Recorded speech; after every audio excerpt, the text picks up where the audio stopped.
اے خدا شروع بھی کیا ہے تیرا نام لے کر، میری انتہا بھی تیرے نام سے ہے۔ عزیز طلباء و طالبات، آپ سب کا اس بس میں استقبال کرتا ہوں اور اہلاً و سہلاً مرحبا کہتے ہوئے آج کی اس بزم کا آغاز کرتا ہوں۔ قلم اور نوٹ بک، ٹیکسٹ بک لے کر آج کی کلاس کے لیے آپ تازہ دم ہو جائیں۔ آج کا سبق کا عنوان ہے گوہر طریق کیروی کی غزل۔ 9ویں جماعت کی نصابی کتاب نوبہار ادب ہاتھوں میں لے لیجئے اور صفحہ نمبر 108 کھول لیجئے۔ میں محمد کفایت اللہ کفایت میسوری آج کی اس خوبصورت بزم میں آداب بجا لاتا ہوں۔ میرے عزیز بزرگ دوست بلکہ استاد محترم، گوہر طریق کیروی کی یہ خوبصورت غزل لے کر آپ کے روبرو حاضر ہوا ہوں، تو آئیے اس غزل سے ہم لطف اندوز ہوتے ہیں۔ شمع علم کے پروانوں، آج ہم جن علمی نکات کا احاطہ کریں گے وہ اس طرح ہے۔ گوہر طریق کیروی کی غزل اور دوسرا مضمون نویسی، انہی دو اہم عنوانات پر ہم روشنی ڈال رہے ہیں۔ آج سیکھے جانے والے اہم نکات اس طرح سے: نئے الفاظ کے معنی، قافیہ، ردیف، مطلع، مقطع، غزل کی تعریف، گوہر صاحب کا تعارف، اشعار کی تشریح، مشقی اور غیر مشقی سرگرمیاں بھی ہم لوگ آج کریں گے۔ اس کے بعد مضمون نویسی، مضمون کے اقسام، مضمون کی تعریف، مضمون کے 3 اہم حصے اور ان کی تعریف، قومی یکجہتی مضمون کا نمونہ بھی ہم آپ کے سامنے پیش کریں گے تاکہ آپ کو مضمون نویسی سے متعلق اہم نکات معلوم ہو جائیں۔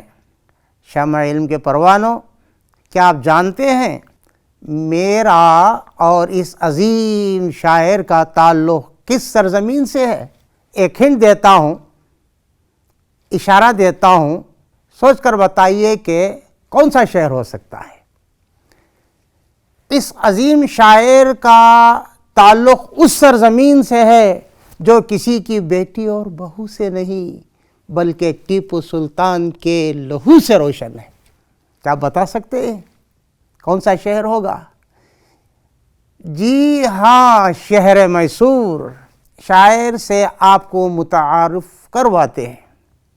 یہ ہیں بزرگ شاعر اور ریاست کرناٹک کی آبرو محترم گوہر طریق کیروی۔ ان کا تعارف کچھ اس طرح ہے۔ نام عبد الرحمن خان، 15 مئی 1938 کو چک منگلور کے ایک ٹاؤن تریکرے میں پیدا ہوئے۔ اسی نسبت سے گوہر طریق کیروی آپ کا تخلص ٹھہرا۔ شاعری کی مروجہ اصناف پر طبع آزمائی کی۔ کرناٹک و بیرون کرناٹک مقتدر اخبارات اور رسائل میں گوہر صاحب کا کلام شائع ہوتا رہتا ہے۔ گورنمنٹ ٹریننگ کالج سے سبکدوش ہوئے۔ گوہر صاحب کے شعری مجموعے شاعر کی شہرت میں اضافے کا سبب بنے۔ وہ یہ ہیں متاع گوہر اور دوسرا گوہر مژگان۔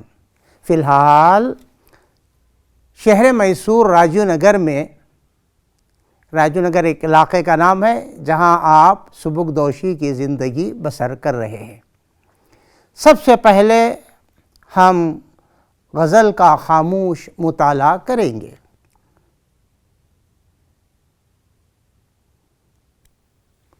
اب ہم آپ کے سامنے ایک بہترین غزل گوہر صاحب کی پیش کر رہے ہیں۔ ترنم کے ساتھ تلفظ درست کر لیجئے اور غور سے سماعت فرمائیں۔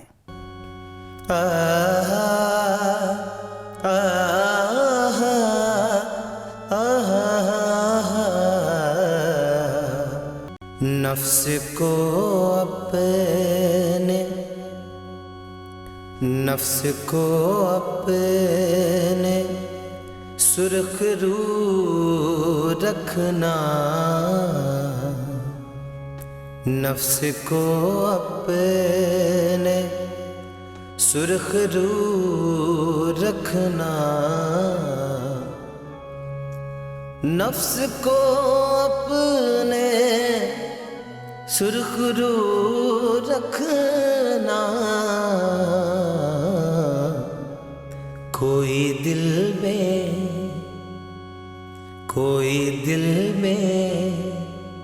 نہ آرزو رکھنا،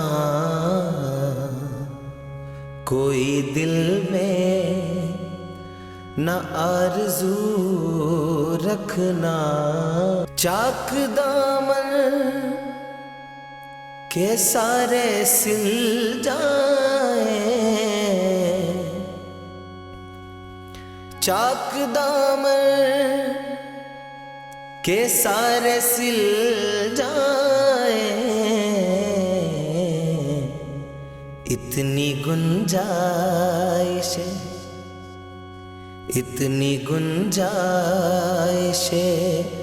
رفو رکھنا،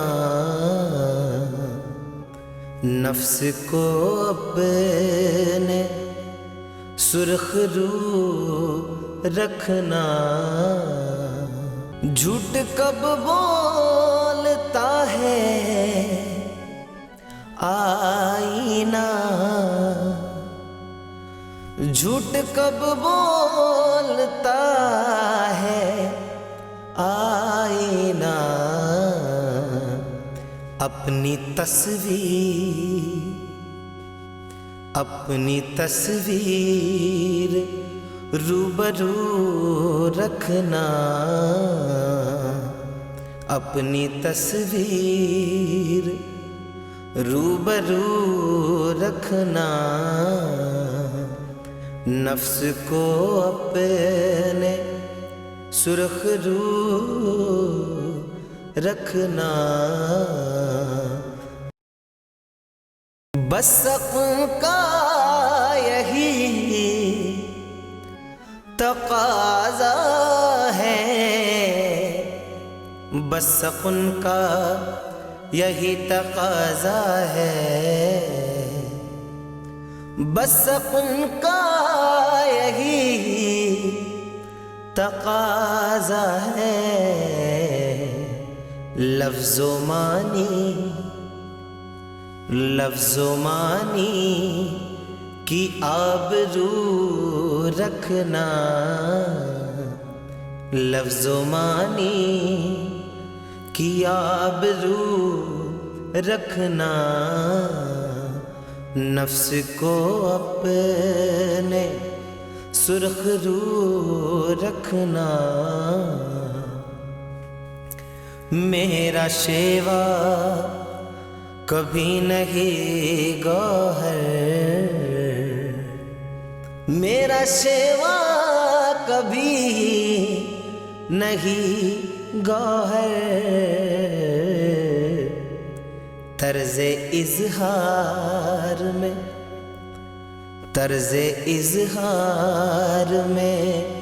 غلو رکھنا، طرز اظہار میں غلو رکھنا، نفس کو اپنے سرخ رو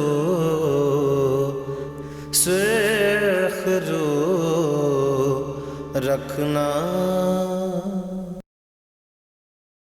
سب سے پہلے ہم آپ کو غزل میں استعمال کردہ نئے الفاظ کے معنی بتلائیں گے اور پھر انشاءاللہ اشعار کا مفہوم سمجھاتے ہیں۔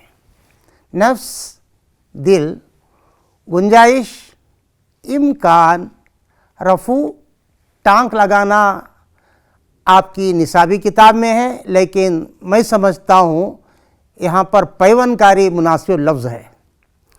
سخن، شاعری، تقاضا، ضرورت، آبرو، قدر و منزلت، غلو، حد سے زیادہ گزرنا۔ غلو کے معنی کسی چیز کو بہت زیادہ بڑھا چڑھا کر پیش کرنا غلو کہلاتا ہے۔ بعض مرتبہ ہم دیکھتے ہیں کہ لوگ اپنے لیڈروں کی تعریف میں کوئی کسر نہیں چھوڑتے۔ مثال کے طور پر بھاشن دیتے ہوئے کہہ رہا تھا، وہ سورج ہیں اور ہم ان کی کرنیں ہیں، وہ چراغ ہیں اور ہم ان کی روشنی ہیں، وہ پھول ہیں اور ہم ان کی خوشبو ہیں۔ یہ تعریف سن کر عوام پریشان ہو رہی تھی۔ کسی نے درمیان میں اٹھ کر کہا، جی جی جی جی جی بیٹھیے، ہم جانتے ہیں، وہ دیکھیں، اور آپ ان کے چمچے ہیں۔ نفس کو اپنے سرخ رو رکھنا، کوئی دل میں نہ آرزو رکھنا۔ شاعر گوہر طریق کیروی کہتے ہیں، انسان کے دل میں ہزاروں خواہشات جنم لیتے رہتے ہیں۔ جب اپنے خواہشات پورے نہیں ہوتے تو انسان مایوسیوں کا شکار ہو جاتا ہے، جس سے وہ اطمینان قلب کھو بیٹھتا ہے۔ لہٰذا شاعر کا خیال ہے کہ نفس کو پاک و صاف رکھنے کے لیے اور تر و تازہ رکھنے کے لیے یہ شرط ہے کہ ہم اپنے دل میں کوئی آرزو نہ رکھیں۔ چاک دامن کے سارے سل جائیں، اتنی گنجائش رفو رکھنا۔ شاعر کہنا چاہ رہا ہے کہ انسان خطا و نسیان سے مرکب ہے، انسان سے گناہ صادر ہوتے رہتے ہیں۔ انسان کو اپنے اندر خود احتسابی کا احساس رکھنا ضروری اور لازمی ہے، کیونکہ انسان کے اندر جب تک خود احتسابی کا احساس زندہ ہے تو اصلاح نفس کی گنجائش بھی باقی رہتی ہے۔ گنجائش رفو سے شاعر کی مراد خود احتسابی ہے۔ جھوٹ کب بولتا ہے آئینہ، اپنی تصویر روبرو رکھنا۔ شاعر گوہر طریق کیروی کا خیال ہے انسان کے اخلاق و کردار ہی اس کی پہچان ہوتے ہیں۔ گویا ہر شخص ایک آئینے کی مثال ہے۔ اس آئینے سے انسان اپنے عیب و ہنر، خیر و شر سے آشنا ہوتا رہتا ہے۔ جب انسان خود اپنے آپ کو آئینہ بنا لے تو انسان کے اندر خود احتسابی کا جذبہ جاگ اٹھتا ہے۔ کون سا جذبہ جاگ اٹھتا ہے؟ خود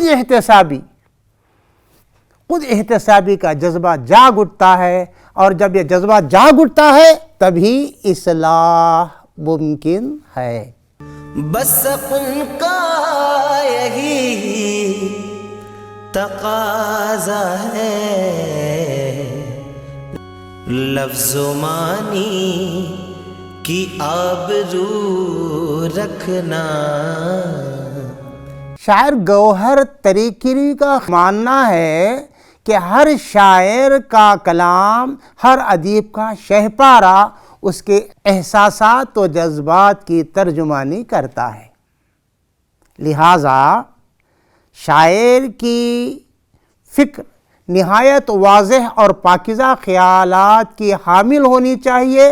گوہر صاحب یہی کہنا چاہتے ہیں اس شعر میں، کیونکہ شاعر کے قلم سے نکلنے والے الفاظ اس کے خیالات کی عکاسی کرتے ہیں، لہٰذا ہر شاعر کو لفظ و معنی کی آبرو رکھنا چاہیے۔ میرا شیوا کبھی نہیں گوہر،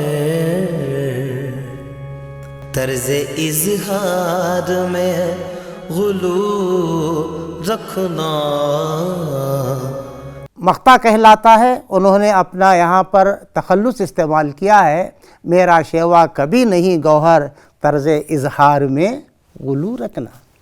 گوہر تری کیروی کہتے ہیں شاعر کو اپنی احساسات، جذبات اور خیالات کو پیش کرنے کی پوری آزادی ہوتی، لیکن شاعر کو چاہیے کہ غلو سے کام لیے بغیر حقائق کو برہنہ کر کے عوام اور سماج کے سامنے پیش کرے۔ گوہر تری کیروی صاحب کا خیال ہے، انہوں نے یہ خیال واضح کر دیا ہے کہ کسی چیز کو بڑھا چڑھا کر پیش کرنا شاعر یا کسی ادیب کا شیوا نہیں ہونا چاہیے۔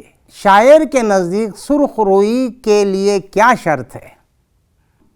سرخ روئی چاہتے ہیں تو شاعر کہتا ہے کہ اپنے دل میں کوئی آرزو نہ رکھیں۔ شاعر رفو کے لیے اتنی گنجائش چاہتا ہے کہ غلطیوں کو ڈھانپا جا سکے۔ ایک اور سوال، اپنی تصویر کے سامنے شاعر آئینہ کیوں رکھنا چاہتا ہے؟ جواب ہے کیونکہ آئینہ کبھی جھوٹ نہیں بولتا ہے۔ طرز اظہار میں شاعر کا کیا شیوا ہے؟ گوہر تری کیروی کہتے ہیں طرز اظہار میں غلو کرنا یعنی زمین کو آسمان سے ملا دینا شاعر کا شیوا یا طرز نہیں ہے۔ مضمون نویسی، کسی موضوع کو ذہن میں رکھ کر اس سے متعلق اپنے خیالات کو آسان، خوبصورت اور موزوں الفاظ میں اس طرح تسلسل کے ساتھ بیان کرنا کہ پڑھنے والا اس کو بخوبی سمجھ سکے، مضمون نویسی کہلاتا ہے۔ کسی موضوع کو ذہن میں رکھ کر تسلسل کے ساتھ اس طرح لکھنا کہ پڑھنے والا سمجھ جائے، مضمون نویسی کہلاتا ہے۔ مضمون نویسی بھی ایک فن ہے۔ اچھا مضمون نگار بننے کے لیے ذخیرہ معلومات اور خزانہ الفاظ کے ساتھ ساتھ وسیع مطالعہ، بار بار لکھنے کی مشق بہت ہی اہم اور ضروری ہے۔ مطالعے سے نہ صرف معلومات میں اضافہ ہوتا ہے بلکہ انشاء پردازی کے اسلوب سے بھی واقفیت ہوتی ہے۔ سر سید احمد خان نے مضمون نگاری کے 6 شرطوں کو ضروری قرار دیا ہے، میں پیش کرنا چاہ رہا ہوں۔ مضمون کا پیرایا سادہ ہو، پہلی شرط، اور دوسری شرط ہے پیچیدہ اور پرتکلف اسلوب مضمون کا عیب سمجھا جاتا ہے، اس سے احتراز کریں۔ نیکسٹ پوائنٹ، خیالات کی پیشکش دلکش اور دلچسپ ہونی چاہیے۔ چوتھی شرط، سب سے اہم بات یہ ہے کہ مضمون نگار کے دل میں جو خیالات ہوں وہ پڑھنے والے تک پہنچ جائیں۔ پانچویں شرط، مضمون میں پیش کیے جانے والے خیالات مربوط ہوں، جس طرح زنجیر کی کڑیاں ایک دوسرے سے جڑی ہوئی ہوتی ہیں، سمجھے؟ آخری شرط سر سید احمد خان کے نزدیک یہ ہے، ہر پیراگراف فکری سطح پر ایک دوسرے سے جڑا ہوا ہونا چاہیے۔ یہ ساری 6 شرطیں کس نے بتائی ہیں؟ سر سید احمد خان نے بتائی ہیں۔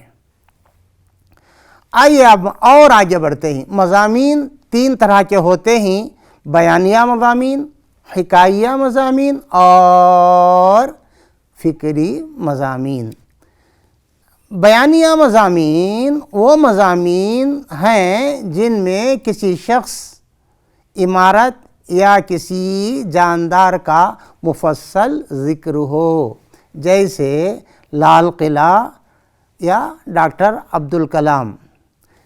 حکاییہ مضامین وہ مضامین جن میں کسی واقعہ، کہانی، تفریح یا سفر کے حالات پیش کیے جائیں، ایسے مضامین حکاییہ مضامین کہلاتے ہیں۔ مثلاً میری زندگی کا ایک اہم دن، ایک اور عنوان اس طرح بن سکتا ہے حکاییہ مضامین کا، اسکول ٹرپ یا میرا دلچسپ سفر۔ تیسری قسم مضامین کی فکری مضامین کی ہے۔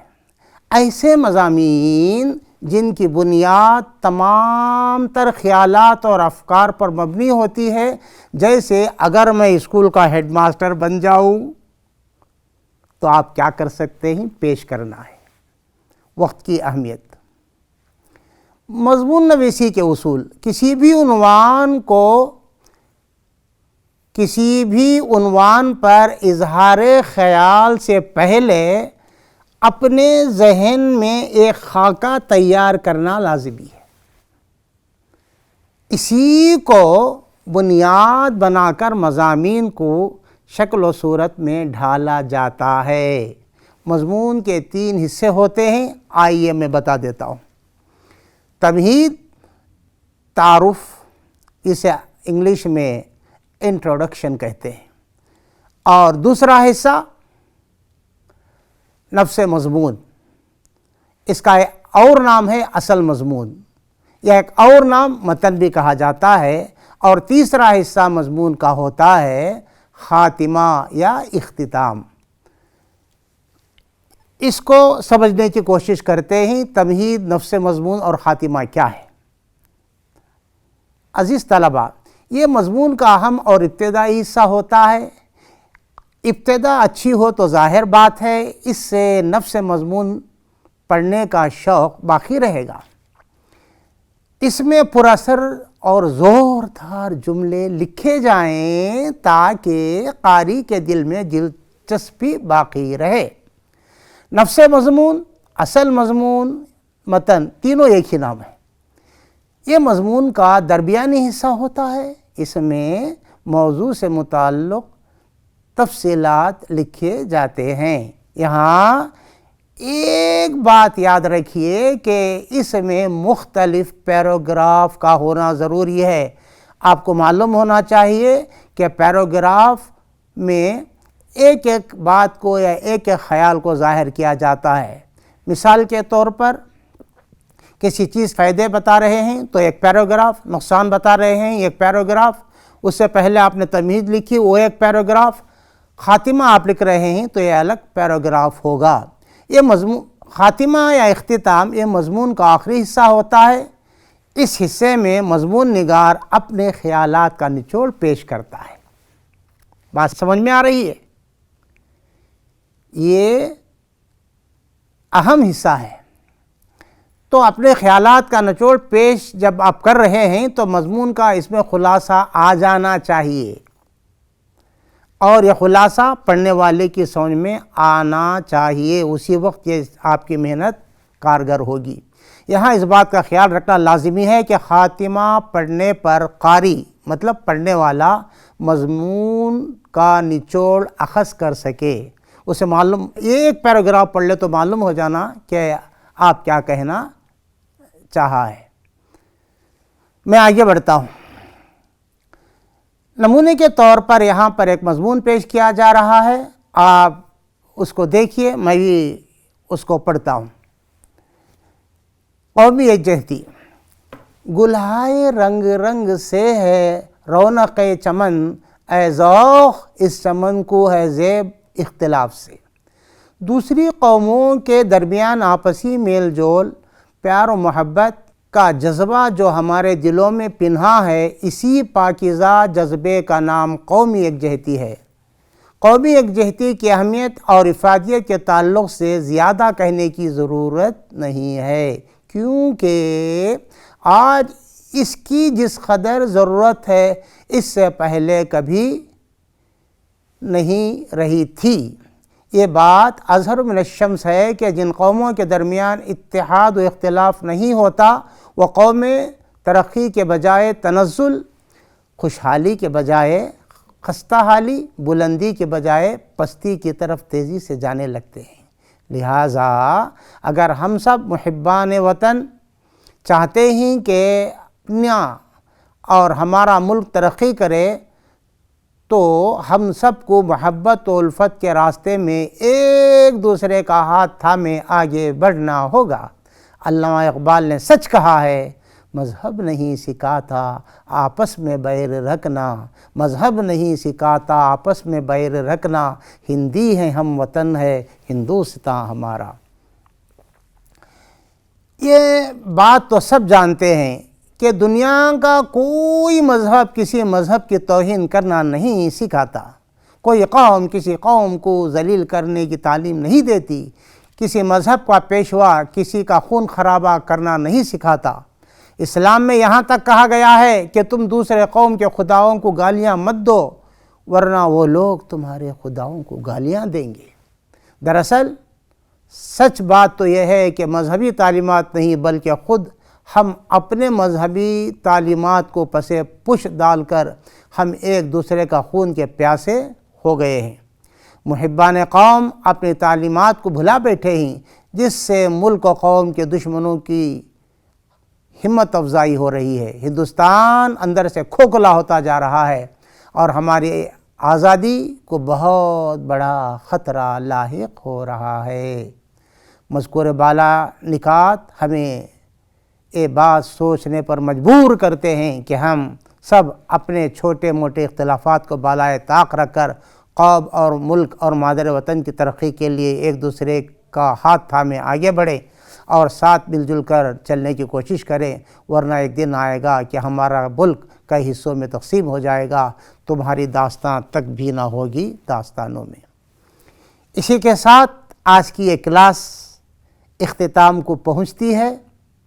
آپ اپنے دوست اور استاد کفایت کو رخصت کی اجازت دیجیے اور جو نکات سمجھائے گئے ہیں انہیں اچھی طرح یاد رکھیے اور ذہن نشین کر لیجیے۔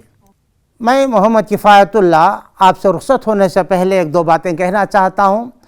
یہ عام طور پر ہمارے پاس جب غزل کی باری آتی ہے اشعار کی تشریح پوچھی جاتی ہے، اشعار کی تشریح پوچھی جاتی ہے، اور اس میں ہوم ورک کے طور پر آپ کو اسی مشق کو کرنا ہے۔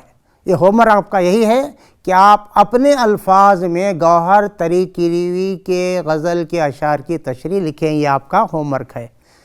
اپنے استاد کو اجازت دیجیے۔ خدا حافظ۔